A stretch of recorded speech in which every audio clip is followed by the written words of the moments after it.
Hi guys, welcome back to my channel. I am so glad to be sitting down with you guys finally. First, let's start off with the basics. Hi, welcome if you're new here. My name is Brianna. I make videos all about routines, fitness, trying to get a little bit more into food and nutrition, and just my life and lifestyle. One thing that I shared about my life recently was that I just went through 75 hard. Now, if you guys don't know what 75 hard is, it is basically a 75-day challenge where you are putting yourself to a discipline test practically. The rules are 2 workouts a day, 1 has to be indoor and 1 has to be outdoor, drinking a gallon of water daily, taking daily progress pictures, sticking to a diet and not drinking alcohol, and reading 10 pages of a non-fiction book of your choice. I feel like when you just listen to the rules of the 75 hard challenge, oh, my neighbor's going crazy upstairs. If you hear him, he's a great little kid, but you're gonna hear him. Looking back, it has almost been 3 weeks since my 75 hard challenge ended,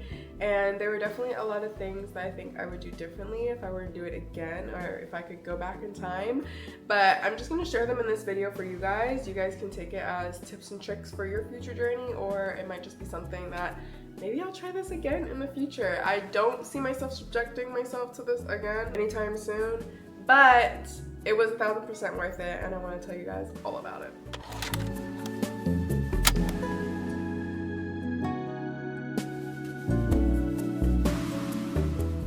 So just as a disclaimer, I know that I'm starting this video like this was hard, but it was hard in the best way possible. There are just certain things that I had in my life, such as eating unhealthy, not sticking to a routine or a schedule, relying on junk food, and honestly a really shitty sleep routine to get me through each and every day, and it just was not enough for me. I felt like I had no strict habits that I was really sticking to. There was no self-discipline about getting to the gym. I'm definitely someone that can completely like BS their way out of things. Like, if I don't want to do it, I'm not gonna do it. That's just how I've always been. But there is something so special about setting goals for yourself, having a deadline, having a timeline, having 75 days to, for lack of better words, prove something to yourself. Like, I learned so much about not only the way that my body functions and how I need to better act to get a better functioning body, but also just to become a more well-rounded person, to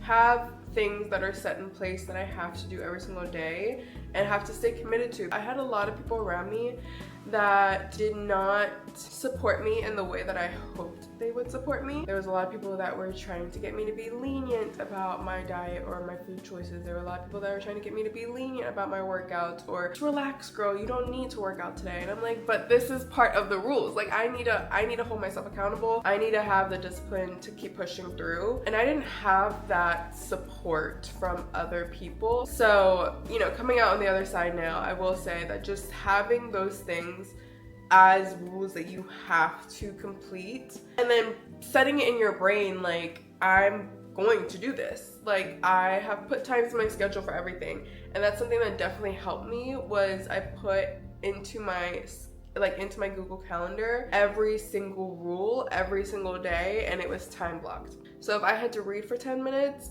or if I had to read 10 pages, I just set aside 30 minutes and I put it in a time block in my calendar. If I had to go work out, best believe my workout was in my calendar. Both of them.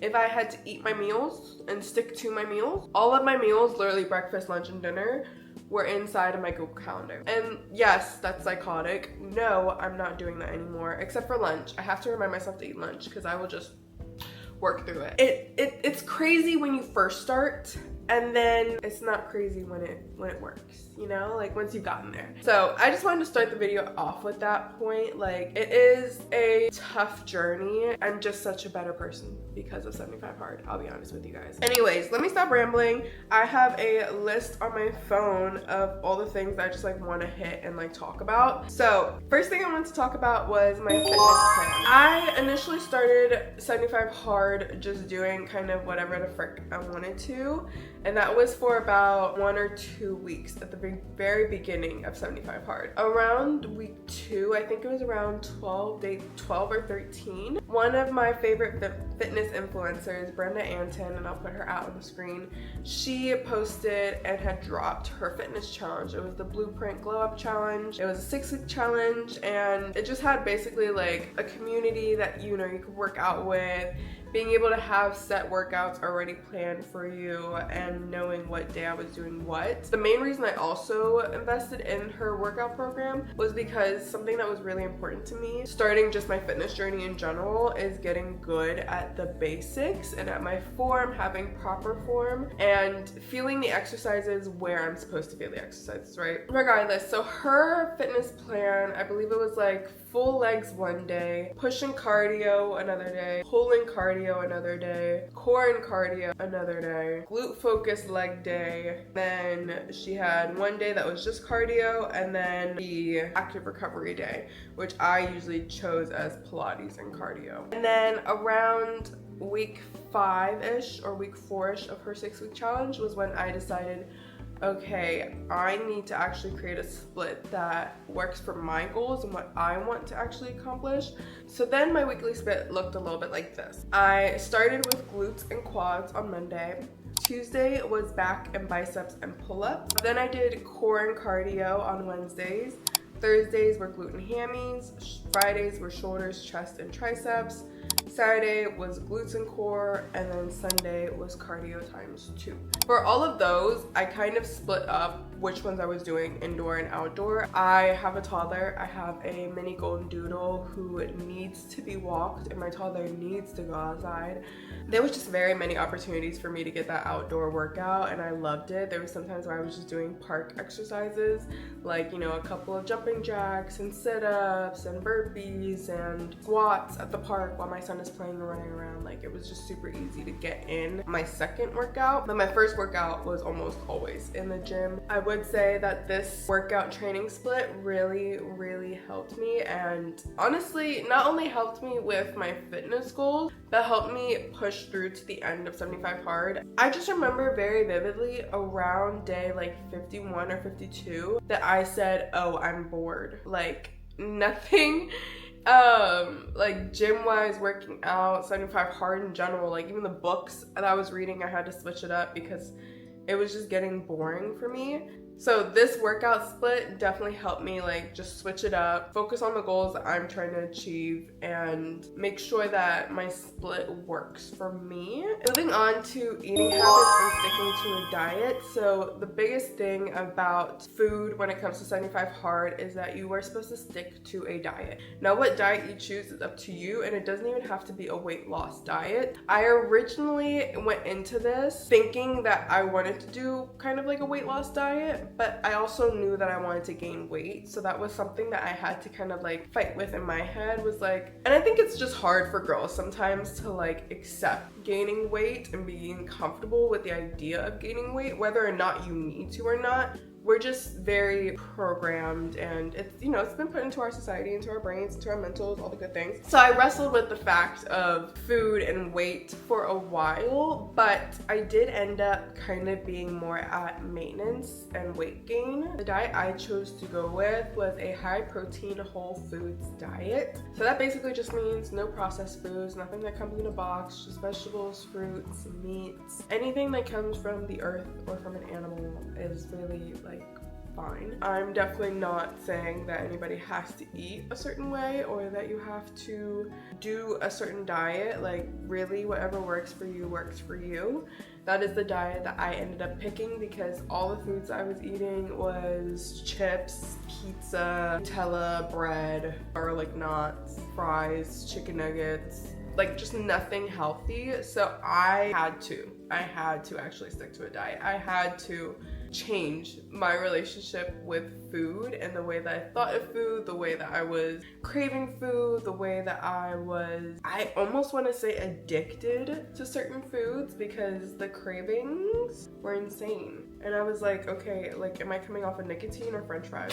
Regardless, I'm really happy that I went with that diet. It helped me in so many ways. Another thing I really loved about sticking to this whole foods diet was the fact that I was able and wanted to learn how to cook new foods and new meals, have new recipes to try out. 1000%, just side note, 1000% recommend, if you're going to use AI for your food.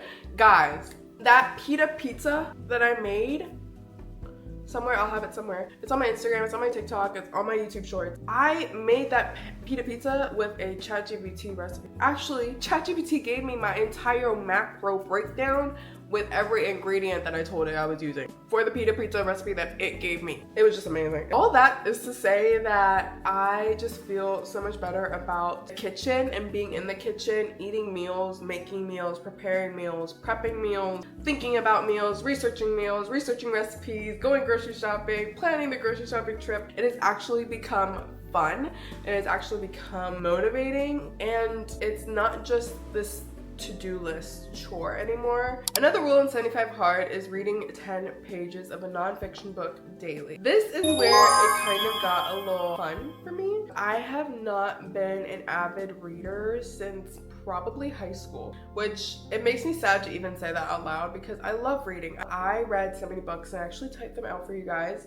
But I do also want to say that one thing I did that might be different from the norm is that I also included audiobook. They were just sometimes, I'll be honest y'all, like I'm a mom, I got shit to do. I'm a wifey, I got shit to do. Like there's not always enough time in the day for me to sit down and like really read. The only times that I had some days were like right before bed, and like you could see me in bed in some of the YouTube videos too that I've been editing. I'm just like trying to read. On those days, or on days that I just knew I would not be able to get to reading, I implemented audiobook. So the books that I physically read were The Let Them Theory by Mel Robbins, The Wim Hof Method by Wim Hof, 48 Laws of Power, I believe that's by Robert Greene, The Subtle Art of Not Giving a Fuck by Mark Manson. I love that book. That was my second time reading to that book. And then the audiobooks that I listened to were Atomic Habits by James Clear and The Four Agreements by Don Miguel Ruiz. So those are all the books that I read / listened to. They were all amazing. The ones that I would definitely recommend, I mean honestly I would recommend all of them. Drinking a gallon of water daily is another rule. I personally didn't have too much of an issue with this. I actually like water for the most, and I had a lot of ways that I was intaking water. So I'll kind of like walk you guys through, because even my sister was like, how are you almost done with your gallon by like 2 p.m? And here's how. I had 1 to 2 to 3 cups of tea just by noon. So I would have a cup of tea right upon waking because it just makes my belly and my throat feel so good. Then I had usually my big jug of water. Then I would work out and have another water with my electrolytes and my creatine. Then I would come home, chug more water because I'm thirsty from the gym. And then with breakfast, I usually drink water. Throughout the day, I'm drinking water. At lunch, I like to have another cup of tea because it helps digest. From lunch on, again, we're still drinking water. I just didn't really drink anything but water or tea. And then along with that, obviously with the diet, you're not supposed to drink alcohol, which that's just not a big deal for me, so I'm not even going to touch on it too much. I barely drink alcohol. I just don't like it. That doesn't make me feel good.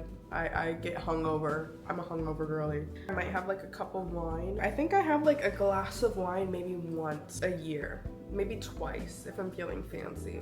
But yeah, we just don't drink around here much, so that wasn't really a big deal to me. And lastly on my list is just daily progress pictures, which as I'm talking, I'll move over to the side so I can just like pop up some pictures over here. But taking these daily progress pictures was truly the best rule, I think, a part of this entire 75 days. Like just being able to watch my body change, progress, and just you look different. Like the number on the scale is just never an accurate representation of what is actually going on with your body, on your body, around your body. Just having these daily progress pictures, being able to look back and see like the days that I was just feeling super insecure, the days that you can tell the days that I was not feeling it. You could tell the days when I'm feeling myself and I think that I look like the shit. You could tell the days where I thought that I looked absolutely terrible and my body dysmorphia was kicking my ass. There was just a lot of benefits to taking those pictures and having these pictures. Now I have an entire camera roll on my phone of just my 75 hard pictures. I have an entire Instagram highlight of all of my progress pictures that I posted on my stories throughout the entire challenge, and it's so special to me to have these progress pictures. With that all being said, I do want to take you guys through a list of a couple things that I would do differently next time, and just a couple of tips and tricks that I think would benefit you guys if you were to give this a try. So number one, I would definitely stick to a meal prep and a meal plan. Honestly, the biggest tip that I have is if you can invest in meal prepping, like somebody else meal prepping for you, do it. Like 1000% full send. If you want result, and you don't want to constantly be in the kitchen, and you don't want to constantly be thinking about food all day long, especially if you love food, and this is going to be hard for you to stick to a diet of a different sort of food, I would highly recommend get a meal prep service. Or just make sure you're actually setting aside like 6 hours on a Sunday to meal prep for yourself. And that was the reason why I did not stick. Another thing I would do differently, slash a tip or a trick that I would give you guys, is to have a big water jug, or like one of those big gallon of water bottles. If you're not near water and ice all day long, I would highly recommend you get a big jug of water to carry around with you all day. It is going to be basically like a puppy or a cat to you. Like, it's gonna have to follow you everywhere. You are going to have to pee a lot. Another thing I would do differently is actually having an accountability partner, or a partner to do 75 hard with. Now, I actually kind of did, but I also didn't. Personally, I think it'd be so great if I had somebody that was as dedicated and as committed as I was to those 75 days as they were for themselves, and that we could both be holding each other accountable, reaching our goals together, doing check-ins. You know, we could go to workouts together, go do meals together, go do grocery shopping together, whatever it may be, but just having a partner in this for 75 days. I had people here and there, and I'm not going to name names or tell you relationships from me to them, but I had people in my life that wanted to join, offered to join, did everything to join me, and then day 3 it was done and I didn't hear back from them. And I honestly still haven't heard back from them, probably because they're like, sorry. And I'm not hurt, I couldn't care. Like how I said earlier, if you're not sticking to your goals, the only person you're hurting is yourself. You're not hurting other people. So whether or not they stuck to their 75 hard journey is like, that's above me, right? Like, that's not my problem, that's not my issue. I don't care for the most part, like, especially not when it comes to fitness journeys. So there were just some people that I was almost caring more for them and wanting to hold them more accountable than they were going to hold me, and just never a good thing when it's like that. Have somebody that actually wants to do this as much as you do, because it'll make it so much easier. It just truly will make it so much easier, because there were so many days where, like I told you guys, I had to motivate myself. I was the only one. Some things are just more fun with a partner that is going through things with you as you're going through it. So if you have somebody that you're really close to, if you and your bestie have been talking about 75 hard, do it together. Start on the same day, end on the same day. Plan your workouts, try to get in 1 or 2 workouts together, try to go grocery shopping once or twice together. Like, really hold each other accountable. You definitely don't need a partner, but if you feel like you can't hold yourself disciplined by yourself, I would definitely recommend having somebody that's going through it with you.